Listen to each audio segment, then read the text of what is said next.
Halo rekan-rekan, setelah opening yang solid, kini saatnya tahap presenting. Bagaimana Anda bisa menyampaikan solusi secara tepat sasaran?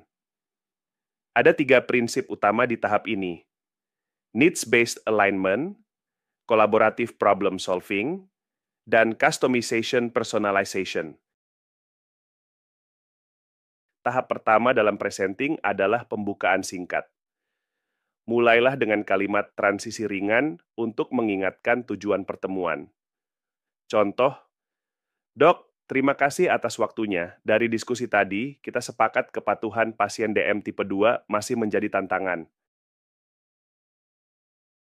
Tahap 2, validasi ulang kebutuhan. Ulangi poin rasa sakit, pain point dokter agar ia merasa didengar. Jadi, target utama dokter adalah mengurangi fluktuasi HbA1c dalam 3 bulan, betul? Kemudian, tunggu konfirmasi dari dokter.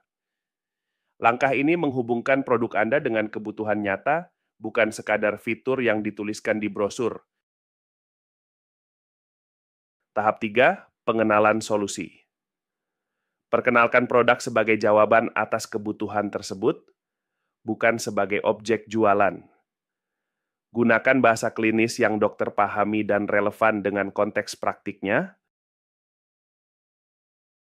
Tahap 4, beri penjelasan detail mengenai fitur, manfaat, dan dampak. Susun 3 poin utama saja agar penjelasannya fokus. Poin 1, fitur kunci, misalnya extended release formulation. Poin 2, manfaat langsung.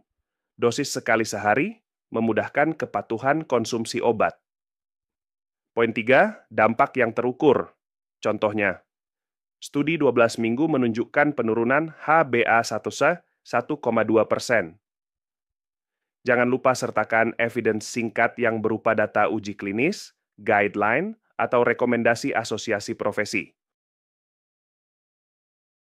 Tahap 5, demonstrasi nilai and kuantifikasi. Tampilkan angka atau simulasi sederhana. Misalnya, dengan kepatuhan 90%, potensi rehospitalisasi turun 15% per tahun, sehingga menghemat biaya pasien hingga 1,8 juta. Angka konkret membantu dokter melihat dampak praktisnya. Tahap 6, tangani potensi kekhawatiran dengan proaktif. Sebelum dokter bertanya, singgung isu umum seperti efek samping, harga, ketersediaan. Beri fakta penyeimbang dan tawarkan materi pendukung. Sikap proaktif ini menurunkan resistensi sejak awal. Tahap 7, kolaborasi and personalisasi. Ajak dokter terlibat. Dok, bagaimana jika kita pilih 10 pasien dengan profil A1C plus 8 untuk uji coba pertama?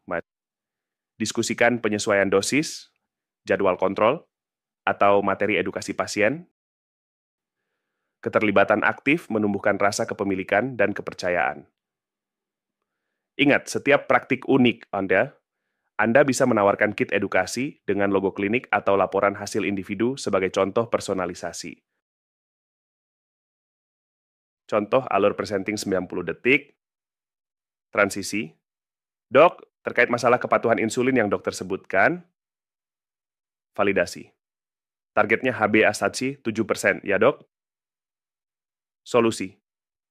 Kami punya pen berisi insulin degludec once daily. Fitur dan manfaat, formulasi stabil 42 jam sehingga jadwal konsumsi obat bisa fleksibel. Nilai, studi real world dengan 5.000 pasien menunjukkan 30% pengurangan hipoglikemia. Antisipasi objection. Harga setara insulin glargin, kami siapkan skema sampel awal. Kolaborasi. Apakah dokter mau coba pada 5 pasien rawat jalan minggu depan? Tutup mata Anda sejenak. Pada presentasi terakhir, berapa banyak waktu Anda habiskan menjelaskan fitur, dan berapa banyak mengaitkan ke kebutuhan dokter. Rencana aksi yang bisa mulai Anda lakukan untuk presenting. 1. Tulis 3 poin utama berupa fitur, manfaat, dan dampak sebelum kunjungan. 2. Siapkan satu data kuantitatif dan satu studi klinis ringkas. 3. Rancang pertanyaan kolaboratif untuk melibatkan dokter. Tahap presenting bukan monolog di mana Anda hanya menjelaskan brosur saja, melainkan dialog terarah yang menjembatani kebutuhan dokter dan manfaat produk. Di video berikutnya, kita akan masuk tahap closing. Bagaimana Anda menangani keberatan dan mengamankan komitmen. Selamat mempraktikkan dalam presentasi Anda selanjutnya dan jadikan setiap presentasi momentum untuk membangun kemitraan jangka panjang.